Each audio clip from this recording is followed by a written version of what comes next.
Many of you know me. I'm on the board of Razom for Ukraine, but I see a lot of new faces, and that's even better. Welcome. This year we're doing Ukrainian Cultural Festival. This is our second year of Ukrainian Cultural Festival. And this year is going on until October 31st. So we're still going to have several events in this office, actually. On Monday, October 28th, we're going to have a reading by Halina Kruk, who is at this moment is already in transit. She's flying in tomorrow for this event. And she's a very renowned Ukrainian poet that's been shortlisted for the Griffin Prize this year. So please come on Monday. There are some books of her for sale if you want to read prior to coming to the reading. That would be great. Also on Thursday, Olena Styashkina, a fantastic writer and a historian and a really public intellectual, is going to be here talking about her book, Cecile the Lion Had to Die. It just came out. Razom for Ukraine actually supported publication of that book. Olena is on a book tour that we're sponsoring this year in Midwest, talking to Americans in Ohio and Indiana and Illinois. There's a panel about her book in the Literary Translators Conference. She's really, really cool, and I really urge you guys to come because she's really a prominent voice of Ukraine, and it's a unique opportunity to have her speak in Ukraine, in the United States. And then finally, next Wednesday, we're going to have a music event with Victoria Koleva, who is a very well-known Ukrainian contemporary composer, because her piece is actually going to be played by American's Composers Orchestra in Carnegie Hall this week. So we decided to create like a little bit more intimate experience where there are going to be two piano players, kind of, and they're going to play her piano music, and she's going to be there to answer questions and a conversation with Leah Batstone of Ukrainian Contemporary Festival. And I think there are like 1 or 2 movies left, but I don't remember those dates. So please come, and without further ado, I'm sure the person who needs no introduction is Iryna Solomko, our journalist with Voice of America. I'm sure you've seen many of the reports she's done with cultural figures and other Ukrainians and non-Ukrainians figures. So we're very fortunate to have her moderate today's event. And I think she'll introduce Andriy, and she'll maybe tell you a little bit how long they know each other too. I just found out when I asked her this. Please. Thank you so much, Maria, for such a high introduction. My name is Iryna Solomko. It's a great pleasure to be here and to moderate this event. And before I will introduce our guest, I really want to emphasize that the response of Ukraine and different cultural groups to the war was absolutely phenomenal, and of course the writers. And I know there's a bit of discussion about can we use the word front in different ways, not only on the front, but I believe we can, because the things that Andriy and his counterparts, writers are doing now, it's really amazing, and some of them really joined the Ukrainian army, some of them became voices of Ukraine in the West because they're really well known, and they very respect, and their essays and their stories were published in the most prominent American or European mass media, and it was really significant, especially at the beginning and still now. And Andriy, he picked his own way, and he decided to provide with the most probably essential need for Ukrainian armies, provide with cars, because I can think that we can compare cars with tourniquets, because tourniquets are saving lives and cars saving lives. And I know that when the people who is actually working with Ukrainian forces providing with tourniquets, they're saying it's never enough of them, because they're using all the time. Same stuff with cars, they're actually blowing up, they're they will destroy it so easily. So this is why Andriy is helping with this, and he already provided with 111 cars. And I actually want to also emphasize that Andriy is a well-known poet and writer and essayist and translator. And but what he's doing now as just a civil activist in Ukraine, were really emphasized by different media and different organizations, and Andriy was among 100 leaders, Ukrainian Truth, Ukrainska Pravda, put him on this list, and he also got this reward from Aspen Institute Kyiv as example of value-oriented leadership. And coming back to Aspen. This is actually place when we met with with Andriy. It was 2000 because we knew each other like not in person like long time before, but we actually met in 2000. I believe 18 when Andriy was we met in Carpathian. And we had amazing like discussion with my Aspen group when I was part of this event.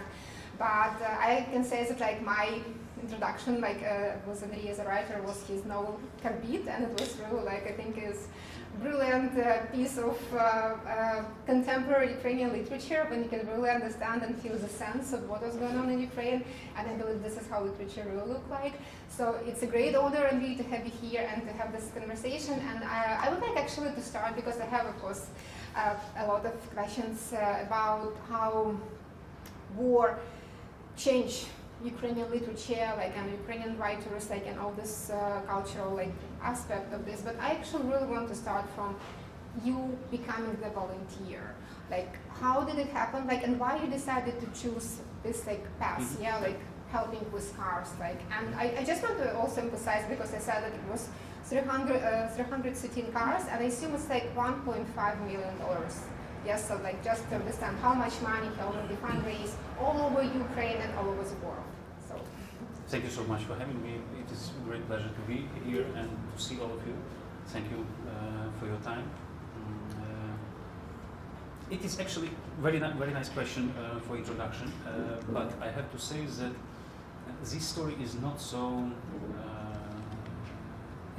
perfect like it looks from the side, because I never decided to become actually a volunteer. So it happened accidentally, and for me, maybe I'm not even so happy to be a volunteer, but it was the beginning of the war, and I think it was April, and it is connected with something very special for my region. I'm from Uzhhorod, from the Carpathia, so these southern Carpathian slopes, and it is Easter story.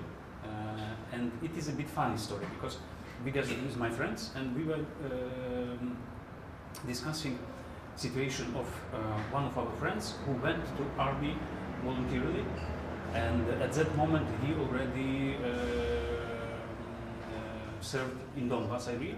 So before the Easter 2022, I called him and told him that, Misha, you know, we are thinking about you, and you are now in the army, in Donbas area and so on. We would like to strengthen your unit, your battalion, and we bought 100 kilograms of homemade sausage, smoked with these fruit trees. It is really important in Transcarpathia. So in Donbas, they were sitting in trenches between Izum and Slovyansk, so near Svetohirska Lavra. And we would like to pass you these 100 kilograms of homemade sausage, so you feel in Donbas like you are at home in Zakarpattia. Yeah? And he told me, and I was really like proud of it. Yeah? So we decided, you know, and to greet this wonderful unit, and you know, to share with all of the unit, not only with Misha. I thought that it is really nice, and he told me that, you know. Brilliant idea. A homemade sausage, kolbasa, domashnya, it is something perfect, yeah? Really linked to Jesus and, you know, all of this stuff. But we have one problem. We are sitting now in the holes. It wasn't already trenches, it was separate holes in the forest. And we are far from any kind of civilization, and, you know, there is no DHL or Amazon couriers here, so nobody can actually pass this sausage for us. And maybe it will be interesting for you to notice that we have some real needs. And if you want to support us or do something, so please, maybe you can help me, because we need a car, SUV car, some kind of Jeep or pickup. Because there is no roads in the forest, it would be nice, you know, to transport everything we have, ammunition, but also food, water supplies, and so on, to our trenches, to our, at that moment, the holes, and so on.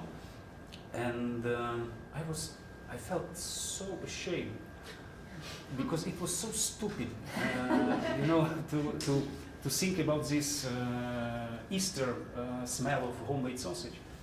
And I decided that we have to buy this car, and it was evening, and that is why I didn't call each of my friends personally.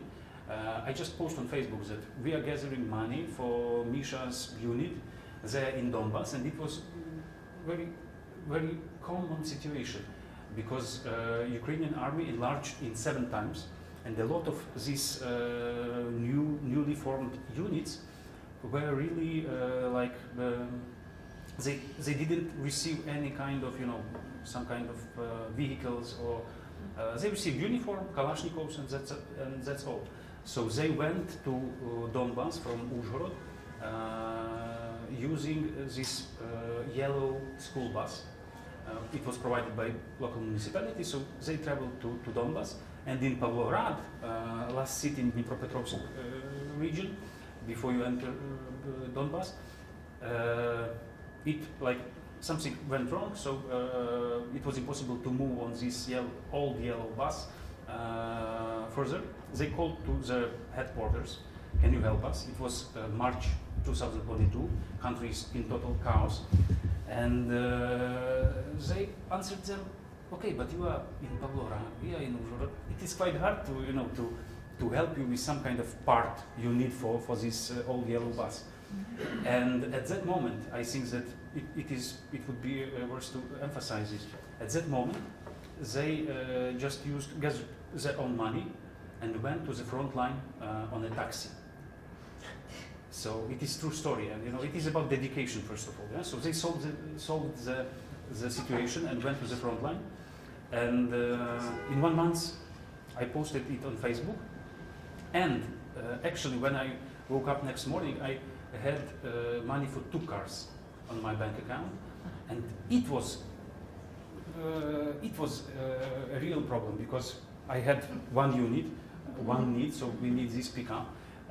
But when we bought it, I still had some money gathered from different people, and it was not only my friends, but a lot of these literary circles also joined, and a lot of my readers or people whom I know, or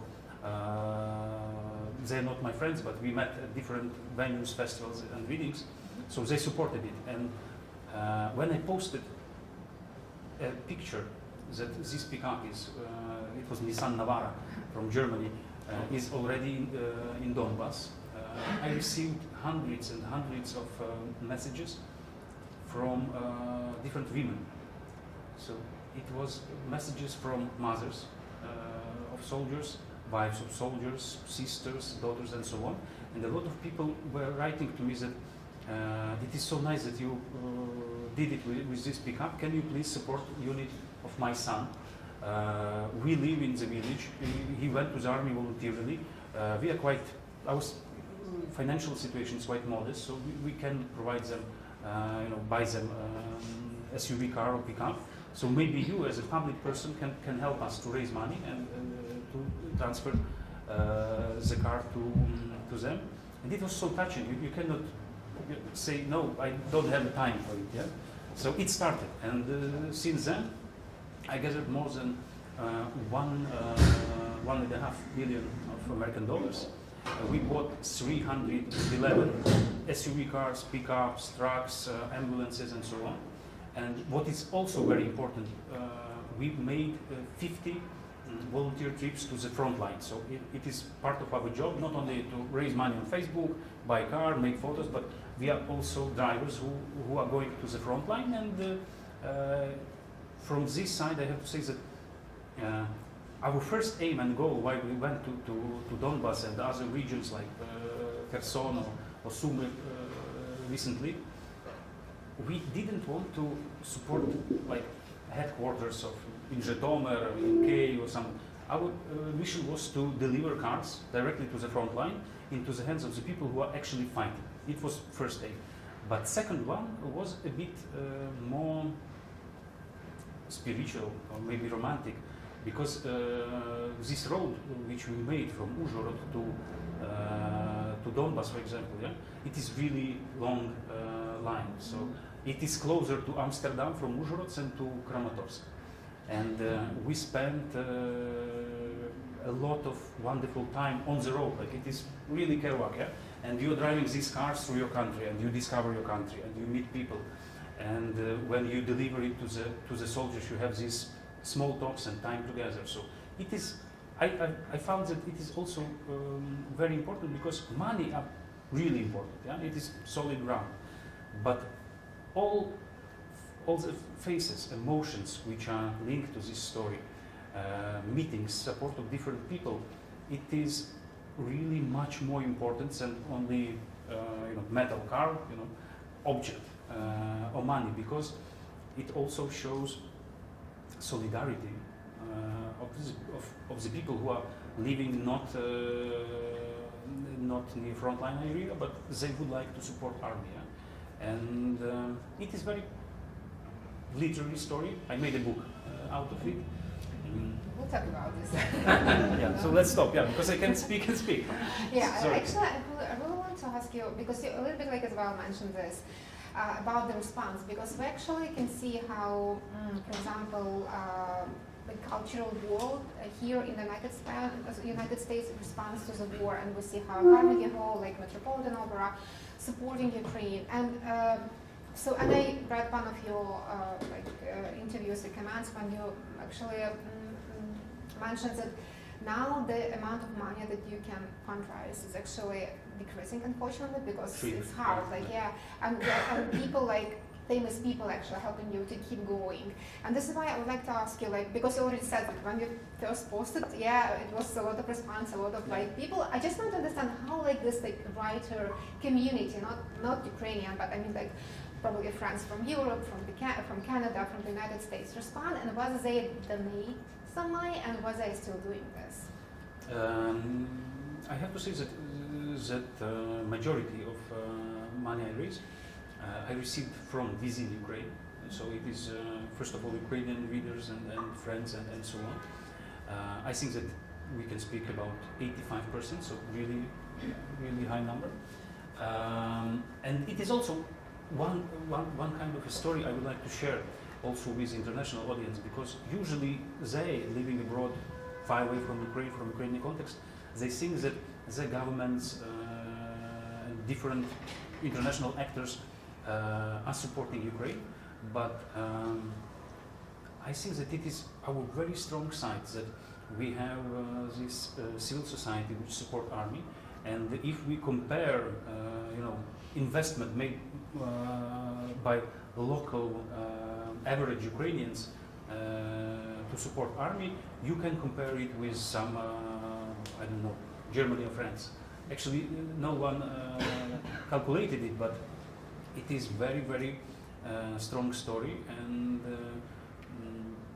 I think that this story can also create some kind of empathy from other societies, because before, when we were speaking to the world, before we used only these political things, and I think that it is already outdated, and Ukraine has to change tone of voice first of all. During the first months of the invasion, we had something like moral superiority. Yeah? We were victims, and we were on the frontline pages of newspapers and so on, and it was efficient. Zelensky effort and so on, it was really efficient and very good. But now, in the third year of the war, we have to change our approach. And when I arrived to Northern America 3 weeks ago, I actually felt it, that we speak with different vocabularies. And something you promote or say in Ukraine, it is not so efficient and even interesting abroad in North America, and it is quite a big problem. I'm not sure our state officials and like government and so on, they understand it properly. But now, when we are facing the real long-term war, I really think that we have to speak with societies, not only political circles or governments, parties, because they change. war is so long, and a lot of elections, are changing the situation in different countries, and we saw it just in Slovakia, which is really important for transit of weapons for Ukraine. And that is why we need to speak with society. It is, of course, the crop will not be instant with it, but it is long-term strategy, and actually culture, art can help us to reach new people, to make this our situation more understandable. But if I can share this private opinion, it looks quite hard now, because Ukrainian society is so focused on our pain. It is natural and understandable, but I think that our society is so deeply ill with this pain and tragedy and all these traumas connected to the war, that in some areas we are blind, and we look like freaks, maybe, because we say that we defend you, and that's not true. So nobody actually is listening to us that we in our Eastern front line defend Europe or democracy. So it doesn't work anymore, and that is why we need to find this new approach, to build a new strategy. And for me, I had this tour now in Canada and in the USA, but I think that for me, maybe it was even much more productive to understand the context and how far away we are now from each other. So this educational trip maybe will teach me how to find new ways and how to refocus our main message. But do you think that this task is for the government or for the civil society, or should be some joint efforts, or it's for the task for Ukrainians here, for example? Because they definitely know the context better than like people in Ukraine. I'm so lucky that I'm not a state official, so I can tell you the truth. I think that in Ukraine usually it is much better when government is not involved. And we saw it during the revolution of dignity, that it was revolution and it was like anarchy in a way, on the city streets of Kyiv. But first of all, it was very well organized, and it was organized by people, and they were really polite to each other and so on. So it is some kind of Ukrainian paradox. I saw Zelensky met civil society representatives a few days ago. I'm really happy that this contact and link was established. It is pity that it is, on third year of invasion, but in Ukraine we usually, when you see the task, you are starting to doing something, and so it is our way how to behave, and that is why I think that a lot of different peoples from different spheres, not only artistic, but will share this feeling, and we'll try to do something more and new. But about the government, I'm not so sure. Mm-hmm. No, but my question with government was because of course you understand that the capacity of I don't know, to cover bigger audience or whatever, definitely has more government on the government levels and civil society. And I think in this regard, I remember how I spoke with people who are dealing, for example, with trauma for kids, and it's one of this prominent professor from Columbia, and he said, I have my NGOs here, but what we're doing as a civil society is a band-aid, and we're covering kind of 1% of kids that really need to be helped. And government, of course, has an opportunity to cover through the schools or whatever. So we're talking about the efficiency, how we can sort of deliver this message that you just said, better to the governments, to the media, to whatever. But actually, I want to ask you one more question. I hope people here would like to hear this also, because as you already mentioned, you not just buying cars, you deliver the cars, and you have direct connection with our military. And from this regard, I really want to hear from you, like if you can share, so how they're feeling about all this stuff, because they like the people who is actually on the front, like and fighting more than 2.5 years already, and also really different, like very different things about the mobilizations, and some people tired, somebody not, like, and we're talking about the spirit of ours, like, I mean, of Ukrainian soldiers on the front. What do you see there, and how, like, strong is the spirit, and how, like, what can be done, like, for them also? Thank you for this question. I went to Donbas and Sumy region for this Kursk operation just in the end of September.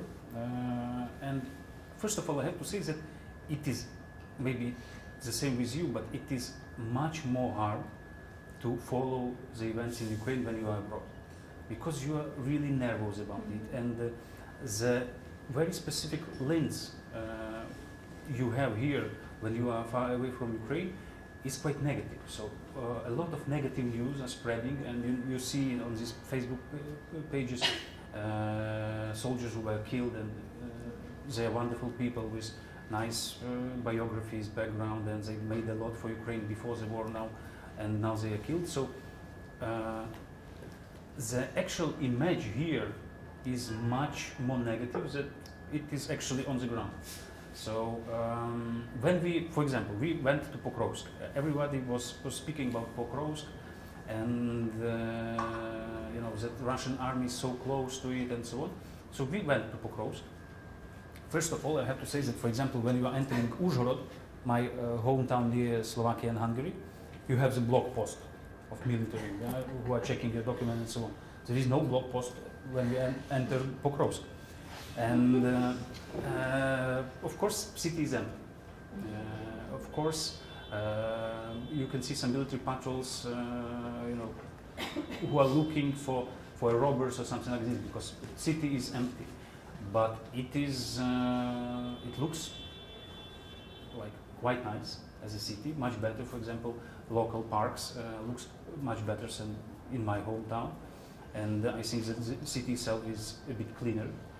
And Russians are, you know, try to make a siege of Pokrovsk, but still they are not so close to it, and it is impossible. I thought that maybe they have this idea to occupy Pokrovsk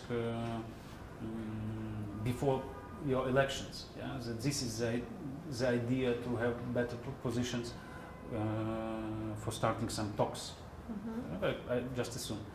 But no, on the ground it is different, and when I spoke with different servants from different military brigades who are actually fighting there, it is not a, you know, like planned evacuation of Ukrainian army and troops from the region. So it is some kind of a lot of mistakes made by very middle level officers and so on. So situation is bad, but it is not tragical, and you can understand it only when you are there, because when you consume all of the news and context, it is much more negative. So returning to your question, situation with morals of our army is not so high like it was 2 years ago, of course, but still it is not so tragical like it looks from Facebook, for example. And of course we have to find the solution how we can change people at the front line, because it is impossible to serve for such a long time. And in this book I had a story which I wrote for Frankfurter Allgemeine Zeitung about one of my friends. He was a painter, Maxim Plesha, and I was thinking that it is a brilliant story for this Berlin-style, you know, pacifists who are living in Berlin, because he was a local painter, hippie-style painter, and he made his money he was coloring churches in the local villages in Transcarpathia, in these mountain areas. And he earned his money and then had 2 or 3 months, you know, just to enjoy life, and he was making portraits on the streets and so on. When the war, big war started, he went voluntarily to Vizkomat, to the army, and we spoke a lot with him. He was fighting at the southern front near Snihurivka, so it is Mykolaiv and Kherson district in 2022, and he was wounded for several times, and after fights for Bakhmut, he was seriously injured and had real big problems with his legs, and we were chatting at Signal Messenger, and it's kind of black humor, because he told me, you know, I have 7 lives. I'm like a cat, so it is impossible to kill me, yeah? Because I was really shocked with the news that he's so seriously injured, and he told me everything is okay. I'm like a cat. I have 7 lives. But when war is lasting for year and year, so you can lose your first life, second life, third life, and so on. And he was killed in August 2023, and I went to his funeral, and his mother came for me and told me that for her it is really important that I wrote a piece about Maxim before, and it was published, because maybe in this way memory of him will live longer. And it was a very hard moment for me, and he himself was very nice, like pretty guy, yeah. So it would be nice to make portraits of him. And he was, the funeral was in this closed coffin because of the injuries and so on. It was really hard moment, and maybe one of the hardest in my life when his mother approached me. And I think that we have to remember that when war is lasting for so long, actually there is no exit for you as a soldier from the wartime zone. So you can return home for now only with disabilities, with some really big injuries and problems and wounds, or in the coffin. And it is not normal situation. And first of all, it is a question to our government and so on, but it is not normal that someone who dedicated himself and voluntarily went to the army to keep them at the front line for the 3rd year in the row. And it is also biggest goal for our society to understand it and not to hide from it. So when we speak about this bussification, yeah, bussification and forced mobilization to the army, yeah, unfortunately we don't have any other exit, no solution on the table. And in Washington DC, I was asked about this Okanelze concert, and it was somewhere in New York Times that, you know, military patrols check documents after the concert. Okay, that's normal, regular life in Ukraine. You are checked everywhere, and maybe the image itself is not so good, but it is reality of our time. And I think that if we will not reach any ceasefire, no agreement, but maybe like a matter of fact, yeah, just ceasefire, I'm afraid that after this winter we will have problem with our army, and people will just say, okay, we are returning homes, yeah, so please replace us. It is the main problem we have to solve now, and we also need to recreate this feeling of justice within the society, because at the beginning of the war we have this euphoria, yeah, because of solidarity, because of how many of us dedicate themselves to something, you know, to bring it. I really appreciate this thought by Krzysztof Cierzewski about that we have to promote, that we have to export not only concept of Ukrainian victory, but the word itself, перемога. What is перемога? And it is very nice just play inside inside this world, because перемога, it is могти something, yeah? You can, but you need to give a bit bigger part. You need to make some special effort. Перемогти, so something overcoming that you can. And this concept of перемога is very, very close to me, so I understand it, and I think that it is true. And if we will not return to this feeling, one of our next problem will be within the society, which is really aggressive, which is really, you know, isolated into different bubbles with different experiences. And what I saw here in Northern America and in other foreign countries, so even Ukrainian diaspora is, you know, split. And all of these divisions which were made during last years, they are really dangerous for us. Really dangerous for us, because of course I understand that Ukrainians do not have a chance, you know, to grab actually some kind of real enemy, yeah? And that is why we are hunting for some enemies in our circles, yeah? And it is really it is really stupid. And this Ukrainian approach to cancel culture concept is quite violent. And you know, when you are attacking Professor Herzog, for example, yeah, that's that's so stupid. But we live in this atmosphere, and state of moral, not only of our military guys, but also morality of our society is in question. And before we switch to like more writing part of our conversation, I really want to ask you one more question, because you're a little bit again like you're actually mostly reading my thoughts about what I would like to ask you. This question about перемога or victory. So now there is like a big discussion, and I think it's more discussion for the Western part, for the Western world in Ukraine, because I don't think like for now government has enough like courage to start this conversation with the society.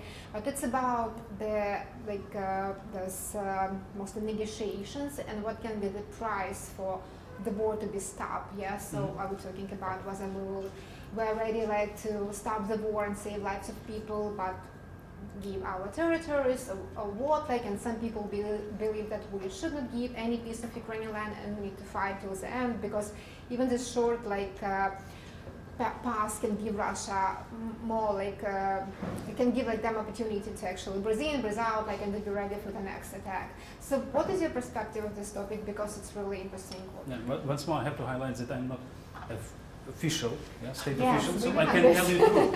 And I think that we have to combine these approaches, because first of course we don't want to give up our territories and so on, and officially only borders of 91 are, you know, are okay, acceptable for us. But unofficially, yeah, I think that it is a moment when we have to try, at least to try to find some possibility to stop the intensity of the war. Yeah? So we are tired, we are exhausted, and we really need some kind of a pause, and maybe something will change. I'm not sure, you know, I'm a writer, so I was a poet when I was young, so I'm a bit spiritual about it, and I think that we need to, you know, to wait for some kind of event that will dramatically change Black it Swan. overnight. Yeah, yeah, black swans. Yeah, and I think that unfortunately it is not realistic. So our strategy should be, as a Balkanist, yeah, with my profession. I think that the approach of Croatia is our one. So Croatia reclaims their territories after few years, 3 and 4 for different regions, years of the occupation. So they were preparing for it, and they made the operation of liberation of these huge territories of Croatia in 2 days. So it was really special operation and so on. During these years of occupation, they gathered international support, they trained army and so on. So they were preparing for it, and they were waiting for the moment the enemy is weak. Yeah, so it was the moment with Milosevic and so on. It is realistic strategy. We don't have any, you know, actually, in terms of culture and in terms of consciousness, it is very important, because I think that our national idea now is about these territories. Yeah, but I am not sure Ukrainians really need territories like top one, you know, goal. Yeah. I think that first of all we need justice. So it is so big crime, and a lot of wonderful people died, a lot of cities are destroyed and so on. So first of all, for, you know, for satisfaction of our trauma, we need justice, not territories. Territories, okay, I think that we will, one day we will be there, but justice and world order, which is based on what now? Yeah, you saw Guterres and United Nations approach and so on. So it is disgusting. And how should we live in this world, you know, for next years and so on? Where is justice? And it is this need of justice. I think that it is something we can also share, because talk about our territories, it is, you know, our talk. So someone who is living in Kansas City, for example, I think that borders there, it is not so important, but justice, it is some kind of new international vocabulary which everyone understands, and we have to do our best to change the situation, to change this world order approach with United Nations and international crimes. And let's talk about the writing. Actually, I'm a writer, yes. You're a writer. Finally, yeah. Yeah, and correct me if I'm wrong, but like at least what I noticed, but like probably for the first year of the war, like writers, poets. With poetry it's a bit different, but definitely with writers, like, and even like with musicians. So everybody keeps silence, you know. Like everybody was so devastated that actually they were not capable to even like to do the usual routine. And same, I assume, happened with you, because like for this like 2.5 years you did not. Like you wrote a lot of essays, like articles, so it's more about like spreading the word about Ukraine in mass media. But how hard for you was like to write like at the beginning, and whether you overcome this, I don't know, probably shock, like, or like this like moment of silence now, because here is your book, yeah, it's like the war from like from the back. Yeah, from the back, and. It's not fiction, it's non-fiction, it's a documentary as far as I understood, yeah. And this is as well what I noticed, that like mostly all books that we have now, it's mostly like documentary, it's a fixing or like documenting war crimes, all this like horrible experience that Ukrainian like had and still having like on their land. So like for you, have you come back to this like writing mode? And if not, like when do you think you will overcome this? I cannot deny it, because I have a book which was published this year, so I cannot deny that I am already after the process. But when the war started, I quit writing, and for the first year I dedicated myself only for this volunteer job, and actually it is also some kind of storytelling, so it is very natural for me to show these faces, and you know, to speak about biographies of the people I met and so on. But let's start with some broader context. I think that despite all of the tragedies we are deeply in now, I think that I actually brought you some good news, because when we speak about the culture, we can say that we are living in years of cultural revival of Ukraine, yeah? So it is some kind of renaissance. And I made this point recently in at Kennedy Institute in Washington, D.C., and for all of these analytics who met me there, it was quite, they couldn't understand how is it possible that we have this kind of a war, yeah, mass war, and at the same moment we have cultural revival, because you have deep economic crisis, you have problems with everything actually now in Ukraine, and still at the very same moment our print runs doubled. So for Ukrainian book market last year, it is according to the Ukrainian Book Institute report, our book market doubled. And for example, I think the book market and publishing of books and so on, it is one of the most profitable Ukrainian businesses now. Really, because a lot of other businesses, are collapsed or have very, very big problems with workers, with everything. And the book market is growing, and it is not only about the books. So recently we had in September, National Theatre Ivan Franko launched a new website for ticketing, yeah? And I went to Metropolitan Opera just 2 days ago. So it is very easy to buy a ticket for today for Metropolitan Opera. In Kyiv it is impossible. You have to, new platform of Ivan Franko National Theatre is combining with government identification.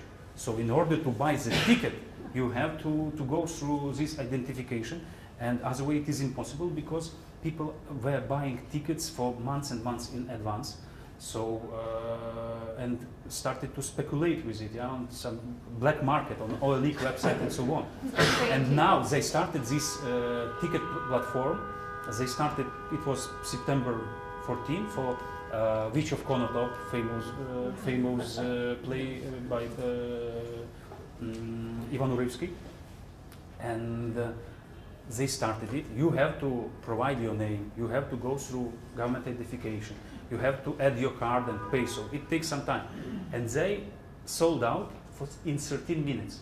It is 800 tickets. They just post on Facebook that we are starting.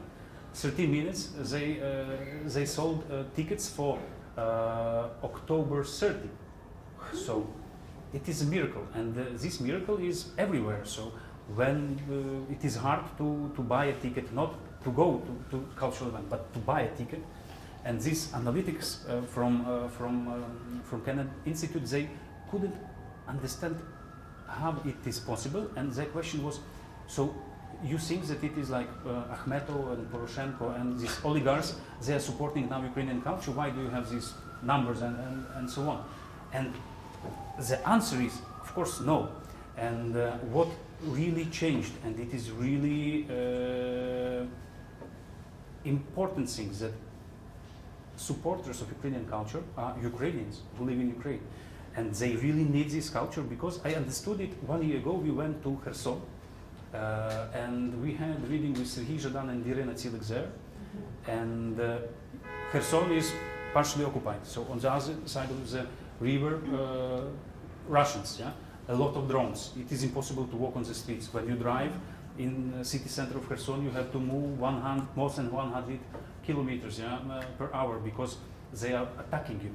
And it was impossible to share even a poster, because it is mass gathering of the people. It was, and in Kherson, you can invite only person who you trust for 100 persons.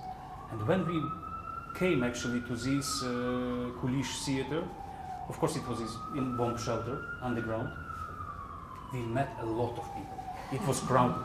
And Kherson is empty, but it was crowded. And what for me was really interesting, and was the fact that a lot of people were very nicely dressed, like for the opera evening, for example. And at that moment, we were reading poetry and so on.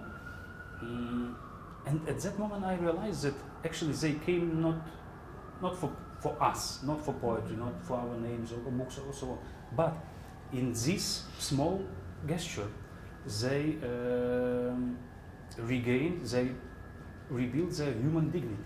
Because when you live in Kherson, you live like a mouse. You go underground, you don't go to the streets, you are moving near houses and trees and so on. So it is like an animal, while big hunting is going on. And that is why when you go to the cultural event, it changes a lot. So it proves that you are not being, you are a human being, and you have something which is far beyond all of the everyday needs. But actually, it is so important. And after that Kherson, we went to Zaporizhia. It was bomb shelter, of course, and it was crowded. Our organizers forgot to close the registration form, and more than 700 people registered. And bomb shelter was only for 300 people. So when we arrived there, it was a conflict at the door, because they thought, okay, we registered, we have our right to come in. And it was very special evening, because I had a lot of readings in all over around, and in Zaporizhia, even recently before the war. So it is sleepy town, and it was hard to gather some, 40 people. It is very good event, and so on. And a lot of young faces came, a lot of students, and they came for this Ukrainian poetry evening. And I think that for them, especially for youngsters from these eastern and southern regions, but not only for, it is not limited geographically, but for them, Ukrainian culture is something that opens the door to Ukrainian identity. So they search for their roots, they search for their understanding of this big process and shift. And for them to read Ukrainian books is also a type of, a big help, because you can enrich your vocabulary, Ukrainian one, so if you want to switch to Ukrainian language. But it is also some open doors for new Ukrainian identity, which is modern, which is about freedom, which is about fight.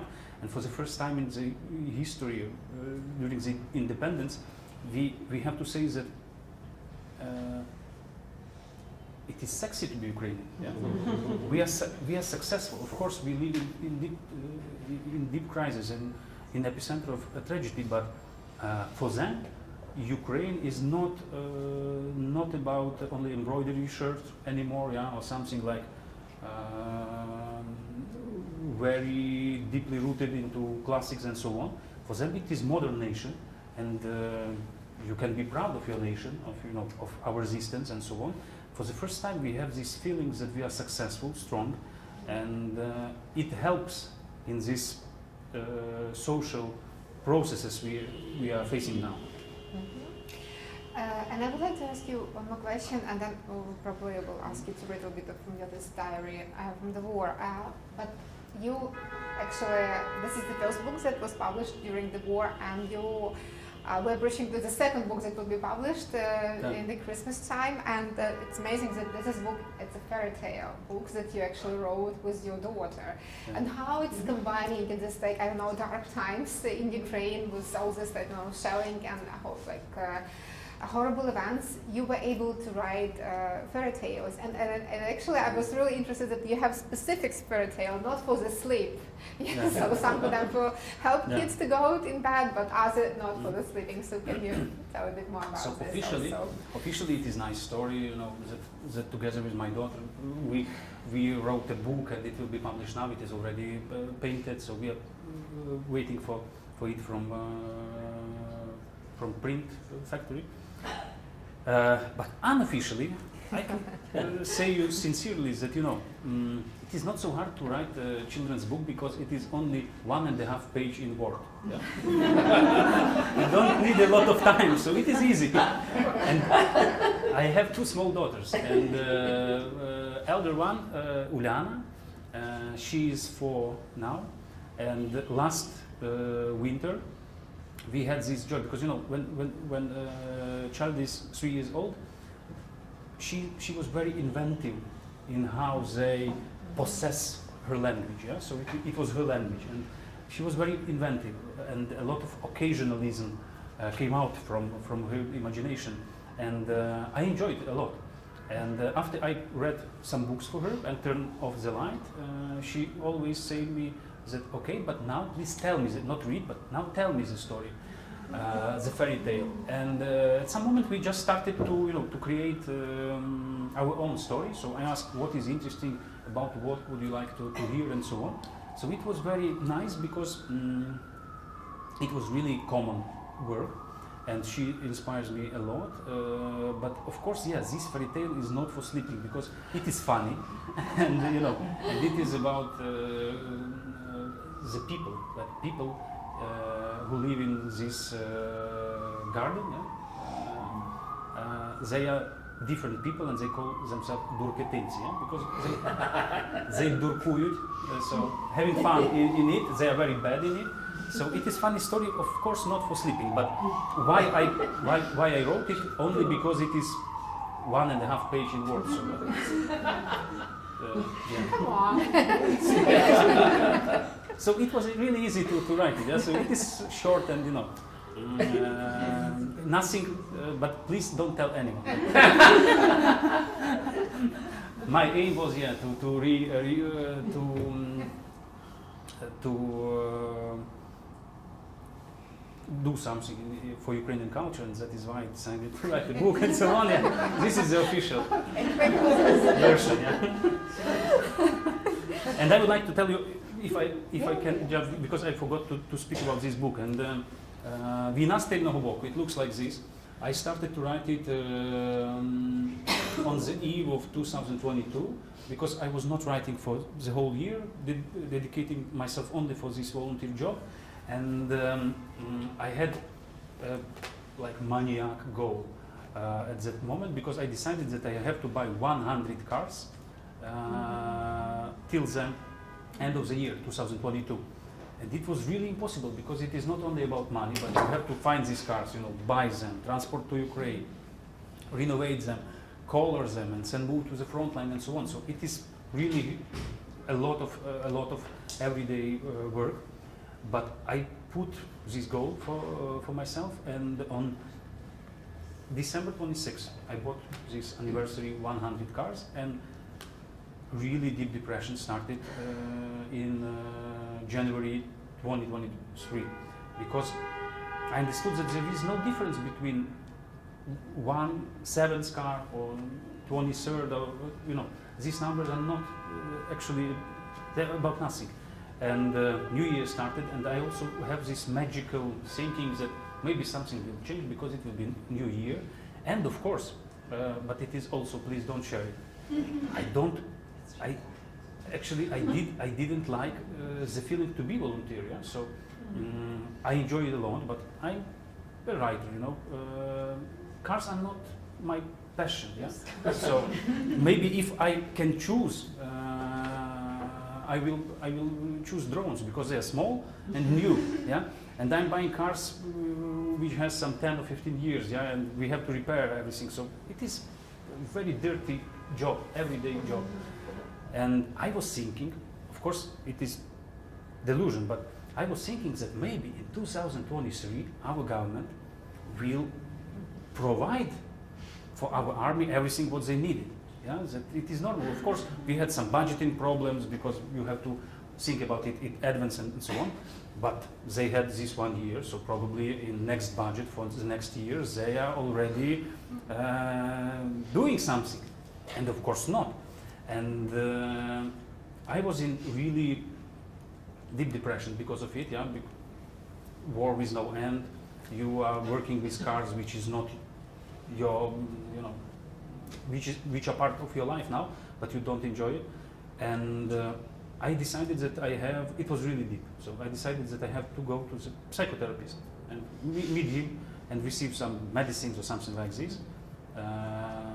But in Ukraine we are lucky because first 2 weeks of January it's impossible to find anyone, yeah, because people are celebrating different holidays with all possible calendars, and today you have Ivana, Vasily, and it was impossible to find a psychotherapist for this short term, and I had some free time, and I recall that when I was pupil at the school and later student, when I was younger, yeah, and more open, I had my own kind of therapy. When I felt alone, or people don't understand you, something like this, or problems with love, stories, and so on, I usually wrote poetry, and it helped me a lot. So really, after writing something by hand, I felt relief, really. So I decided that probably I will use these 2 weeks of first weeks of January to write something, and maybe it will help me. And it was that was true. I started to write very short texts. It is something between the essay and diary note. So it is private, but not about private things, yeah? About something common. And I was focusing on something bright and good. So at that time we also had this lack of good news and good stories and so on. So I decided that I will write a lot about wonderful people I met, who helped me, who actually shocked me with the understanding of some civil consciousness, for example, like these guys who work with mechanics, who works with my cars. Yeah, they're not patriots in my previous life optic. Yeah, they were supporting Zelensky. Situation is much worse. They actually didn't go to the elections because they don't trust that elections can change something. So totally different people and so on. And I discovered a huge, deep sense of this civic responsibility in them, and they are helping me at the beginning of the war. Yeah, it was everything for free, everything with no lines. So if it is for army, we will do it. Yeah, so it was very nice to discover our own people, and I was writing these nice stories, optimistic things, and so on, and it helped me. So after that, I have this book. It is like Moleskine. So it was designed like a Moleskine, like a private diary. You have no sharp angles. Everything is like in sepia with no aggressive colors in it. It is even integrative cover. So it is like, yeah. So it is nice to touch it. And this book is full of spokoju. I don't know how to calmness or something like this, yeah. And it is, I don't have any ambitions, linked to this book and so on, because it is really part of my self-psychotherapy, and it is a book of short stories or diary notes about the people, events, adventures. You can find some funny stories in it. You can find some more serious one, but it is war from the air. You are looking at the war. Yeah, and you see it. For example, you are staying in Chasiv Yar, yeah, or Constantinople. Here you have war. So when you are looking back, you see your country, and it is huge. And thousands of millions of people are living ordinary, everyday life. It is not normal life anymore. But still, we go to schools, to shops, we have parties at home, and so on and so on. And I wrote about the war from this rare view. Yeah. Like because there is like a choice. Like either we will switch to the questions, or if you would like to hear like a short abstract from the book, like we can read. So it's up to you to decide like what you would like. Let's read. Okay, so just but probably not as big. Like if we, I don't know how big you have it in English. So yeah, so it is one page, very simple. It is not the best text from this book, please trust me, but it is very simple, and it is really like documentary. Flowers of Victory. I will read in English, yeah? Yeah. On September 12, 2023, I received an envelope from the students and teachers of a school in the picturesque Andesian village of Korolevo, located in Transcarpathia. The envelope contained 17,000 hryvnias, around 400 euros, money that the children, their parents and teachers had collected at the celebration of the beginning of the new school year. The idea was that instead of flowers as a gift for the teachers, the children would throw a donation into the box to support the armed forces of Ukraine, whose heroism has enabled the Ukrainian school in Korolevo to exist and the children to continue their education even during the war. The amount collected was handed over to me to use for the purchase and repair of SUV car for Ukrainian army. 2 weeks later, a young couple who had just gotten married came to meet me. Tetiana and Vladislav handed over 30,000 hryvnias, it's around 700 euros, to buy a vehicle for the Ukrainian army. The money was raised at their wedding. The guests were asked not to buy flowers, but instead to donate the monetary equivalent of a bouquet to help Ukrainian army. Life goes on even in times of war. People are born and die, people get married, and for the opportunity to marry in their home country, they want to thank the military with at least a symbolic gesture, a donation. It's not so much about money as it is about the desire to express gratitude, to show that even far behind the lines, even in the happiest moments, we do not forget about those who are defending our right to live in the trenches. I recall this a few days ago, 1,000 kilometers from my home. It happened in Krasnogruda, where Czeslaw Milosz family home is located above a calm lake in the middle of an old forest. Today it is the residence of the Borderland Foundation, but before the Second World War it was the place where the future Nobel Prize winner took a break from the hustle and bustle of the city at his relative's estate. It was about these locations that he wrote the poem Song of Porcelain, which now hangs at entrance to the local Café Europe. Nostalgically recalling the past that was shattered by tanks and the Second World War, Milosz writes about the porcelain tea set. He says that he regrets nothing from those idyllic years in Krasnogruda, neither his memories, nor his use, nor the soothing landscape, as much as he misses the porcelain.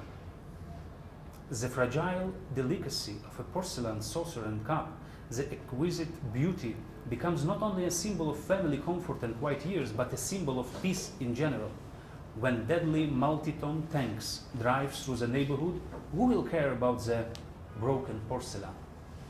Of course, when I read that poem by Czeslaw Milosz, I thought about flowers, more precisely about the symbolism of giving up of flowers to support the Ukrainian army. In a war between weapons and flowers, I will definitely choose weapons. A flower is too defenseless for this terrible time. It has no practical function and it is of no real use. A flower does have one important function though.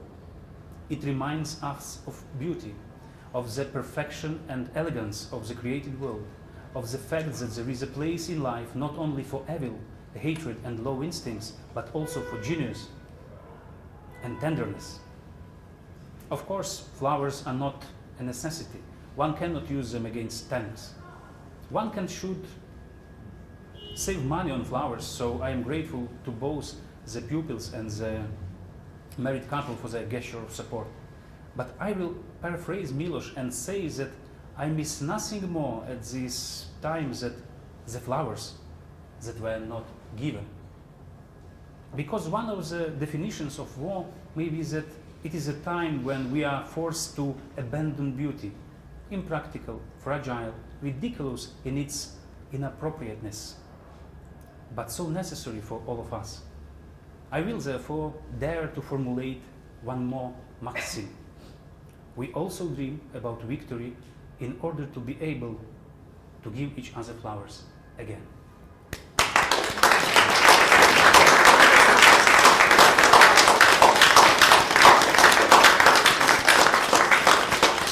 Thank you so much, and now we're open for the questions. Maria, please.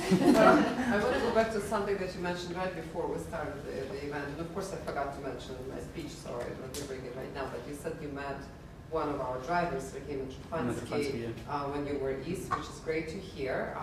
I think we basically have a project as Razom for Ukraine that does very similar to what you do, so we kind of understand the complexity of all these things.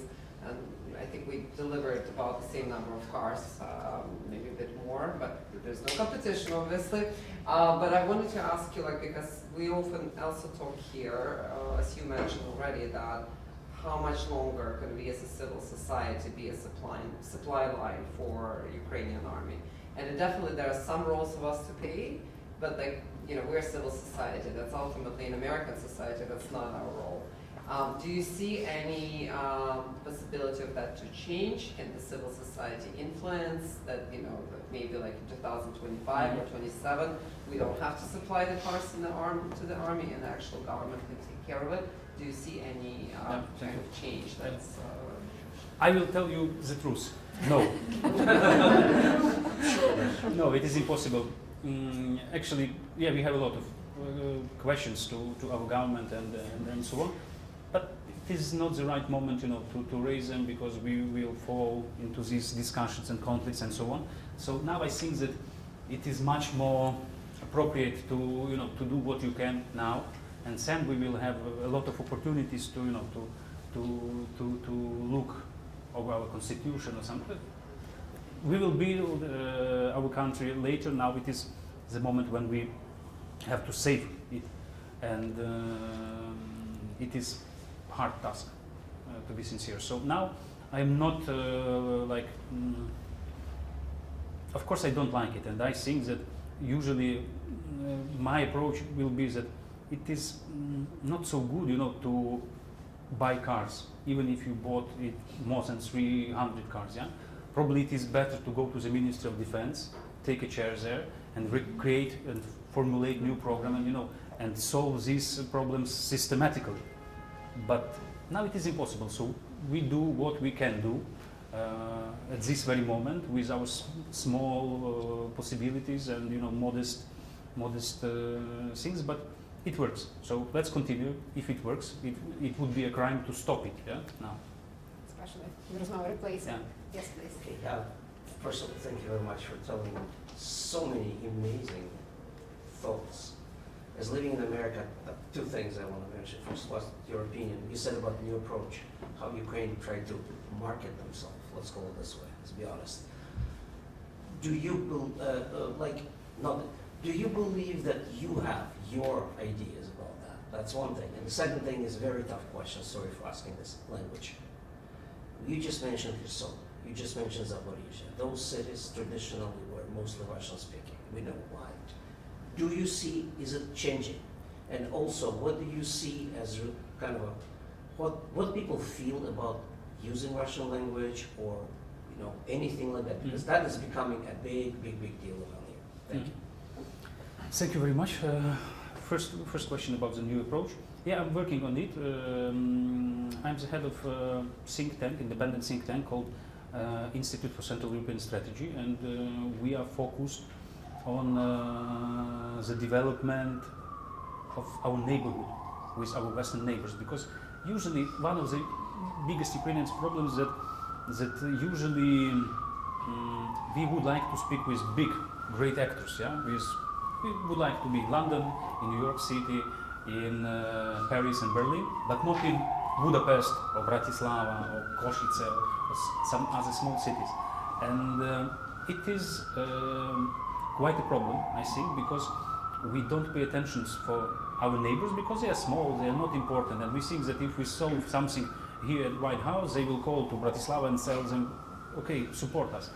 But it doesn't work anymore, and that is why we are working with a lot of topics linked to national minority rights, and we do our best actually to enforce and boost the process of European integration of Ukraine, and we work with our partners in these countries in order to, you know, to erase these obstacles we have between us. And it is, I will tell you, you can see it in the front lines, or, you know, in some media reports that it is like big questions, and, you know, it is a dialogue between governments and so on. But in fact, it is regular, everyday job. We have to do a lot of paperwork, and even if we have this goodwill to change something, and of course we have goodwill in Ukraine to support national minorities, because, you know, that's obvious that we would like them to enjoy life in Ukraine, you know, and to embrace Ukraine as a homeland, because it is so freely, it is, you know, it is obvious.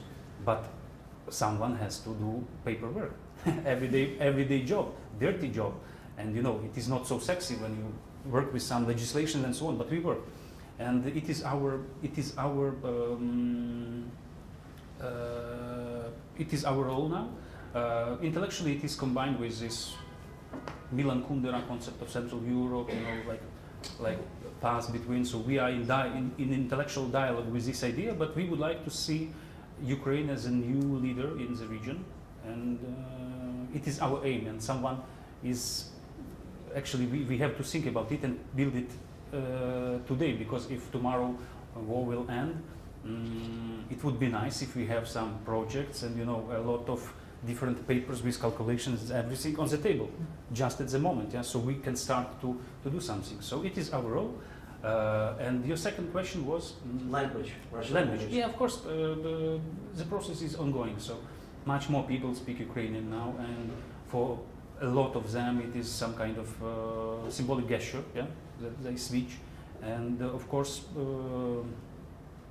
much more Ukrainian in everyday life, in shops and so on, so it is okay with it, but it is also okay to speak Russian in Ukraine. I think that that people without any problems are speaking Russian. I cannot say that I like it, but that's true. So that's true, and I think that it is language questions are really sensitive, not only because of political context, but they are sensitive because they are private. And for someone to embrace, to take new language or to switch, yeah, it is some kind of a process. And I think that once more we have to be patient for it, and and understand that it is long process. So it is about generations. If you compare when, for example, I was a student 20 years ago, just few books were in Ukrainian, yeah. So everything interesting was in Russian. So we made really huge progress when we see this perspective of 20 years. And it will be stupid to wait some results for tomorrow. Let's do something, yeah, and we will receive the crop, we will receive the result in 10 years with a new generation of children who are now in the schools and in the streets. So it is a long process, but we are on the right way, and I'm quite optimistic about it. Thank you. Yeah, Dora, please. Hi, my name is Dora Chomyak. I'm the CEO of Razom, so I'm really glad to see everybody here. I was wondering, Andriy, if you could turn back to what you said earlier about your learning tour, as you've been having meetings like this and talking to various different types of communities. Can you share with us what you've learned? Go a little bit deeper. You said that Ukraine and the West are very far apart in kind of understanding the narratives, but do you have some raw sort of initial impressions you can share with us? Yeah, thank you. Yeah, it is really raw because I don't have some kind of conclusions right now, but what I found when I landed in Toronto 3 weeks ago and started to speak with different people, that we really use different vocabularies, and that is why I mentioned this tone of voice. So even stylistically, we are too aggressive. And when we speak with people, and you know, of course, we would like to share some, you know, like drone in residential building and so on. We would like to share this everyday tragedy, but I don't think it works anymore. So for Western societies, it is not a news. It provokes no emotions, or maybe it provokes only negative emotions, like we are tired with it. Yeah? Go out and solve it, it's your problem. So I think that we need to reestablish a new kind of a dialogue. New kind of a dialogue based on you know, this dialogue within societies, not only with politicians and governments. Yeah? We want these people go and vote for some parties which will support world order, not Ukraine, but maybe not populists and so on. And also, what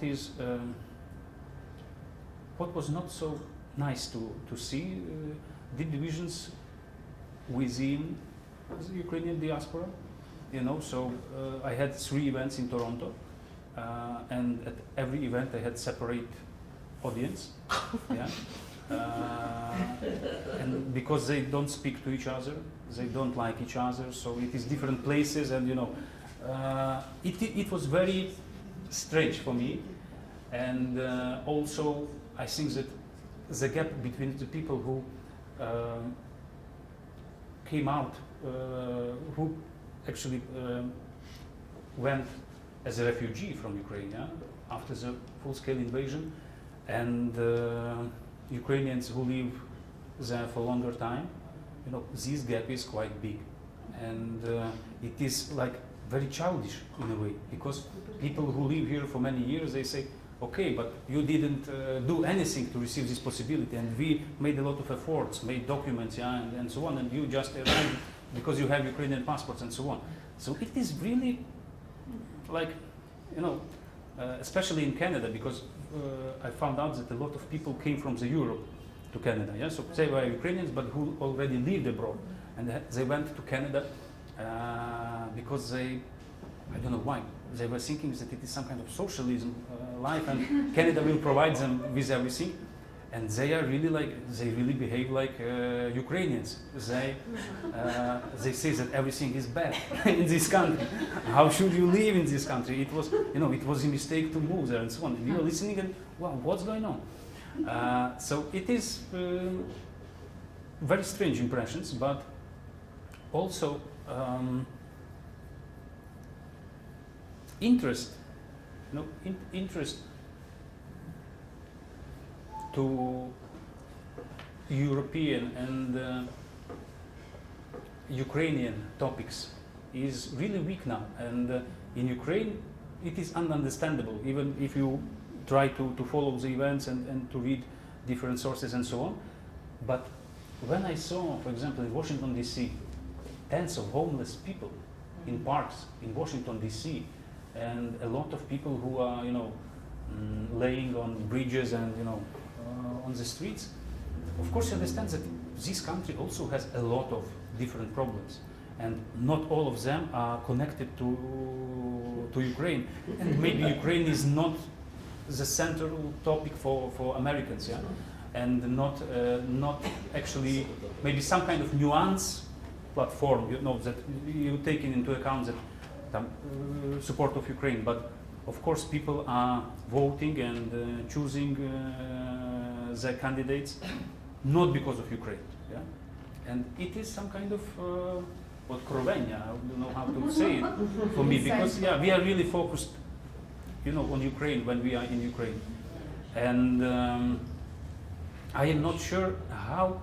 loud you should be to transfer this experience to Ukraine and say that okay guys, we have to do something and change something, because it is not like this. We live in some miraculous castle. Yeah, how strong the voice should be in Ukraine. I'm not sure how to speak with our society. So we are already so traumatized that even starting the conversation about the, you know, about the real situation in the world politics. It could be like a big conflict with very bright Ukrainians, yeah, because they are on their emotions, and you know, I understand this pain, but how to think and to be rational in this time, it is really hard. I don't have answer now. Thank you. Thank you so much. Do you have any other questions? Yes, Right back, sorry. sorry, I'm moderator, so like I will, yeah, there's, yeah, please. Where can I order this book? Yeah.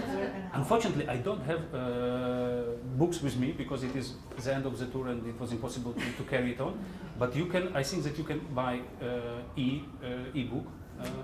You can also order it by Kniharnia and Nova Pošta and so on. I think that we will create audiobook of it. If you, a lot of you spend a lot of time in the cars, yeah. So we have this Megogo application. It is internet provider, so huge, a lot of contemporary Ukrainian books are recorded as audiobooks with very high quality, so you can enjoy it. And abroad, it is, I think that it is even free of charge. It's Megago. Yes, on Megago, yeah, with your IP address, abroad address, yeah. I have only bookmarks, and I would like to share with you bookmarks. Actually, we will finish with this. Hold on. This will be the final like stage of our If I want a conversation. physical copy, which видавництво I should... Meridian Chernovitz. Meridian Chernovitz. Yeah. Yakabu, yeah. Yeah, like It is very simple now. It's not really a question, it's like a comment. It's hard to advocate for Ukraine so much as hard as I try, let's say, and workplace or something, because they point out at the corruption that's going on in Ukraine. Unfortunately, I don't want to bring that up, but this is the reality. We see this post with the pictures of animals lying down with millions of dollars in the bed, while retirees and kids from the school standing outside of the mall, singing, collecting every little last hryvnia, bringing it to the army, donated, while those animals have this money and they just, I'm sorry, eat it with their butts. So it's hard to Yeah, I understand that. advocate because they pointed out, they said, look what's going on, they have money. Even if we donate, it's not going in the right direction, it's going somewhere else, they steal it. And I have nothing to say. Not these Yeah, it's people, like not it's these a bit people. I like think that both it's advice. different No, story. it's Yeah. not about the volunteers, but It's different story, they but pointed out, Yeah, unfortunately. we have this. Obviously, we have this problem with corruption, but I think that it is not our biggest problem. To be sincere, yeah, in everyday life, we are quite ordinary state. Yeah? So we have our illnesses, but it is like in process. But of course, abroad, we have to promote some ideas about reforming and so on. But it would be nice to be a bit smarter and not just copy paste, this anti-corruptional infrastructure which is not working properly and so on. So still, I don't think that it is our biggest problem. Yeah, we have a question over there on the back, so you still want to ask it? Apologies for, I didn't try to cut the line, I just didn't see the hands. It's not a problem. Apologize. Yeah. Andriy, we're optimist or pessimist? I'm 100% optimist. Short and sharp answer. Yeah, do you have more questions? A couple more minutes left before. Yes, please. It's not a question, it's a thank you. I found you on Facebook at some point because I was trying to figure out what I can do for my comfort. And so thank you very much for what you're doing. It's very nice to hear you speak. I didn't expect this to be one of the most important lectures I've heard about Ukraine in the last 2.5 years. There are lots of divided people, and somehow, thank you for what you're doing. Thank you so much. Yeah. And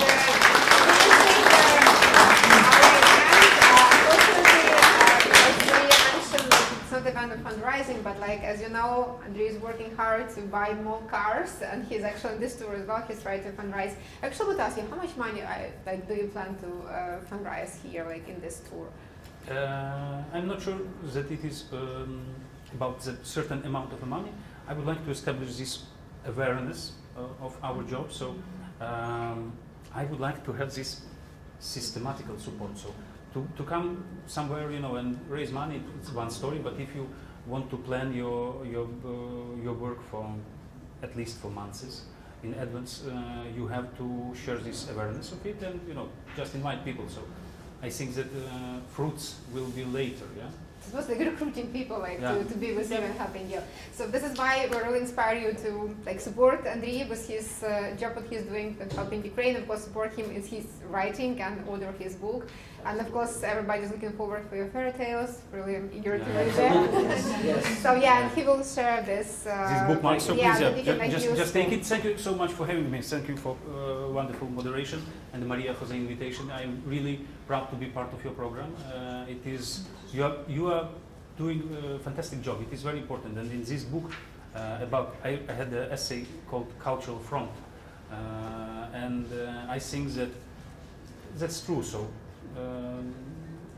I think that in the East we fight in the trenches, but maybe in the West we should fight in opera lojas and audiences of universities. Yeah, so Yes. it is long-term thing. So, and we have to do it, and it is. I think that it is really efficient, and I see some. I'm optimistic about it. Yeah? So thank you very much for what we are doing. Thank you very much for coming. I'm here so we can speak and.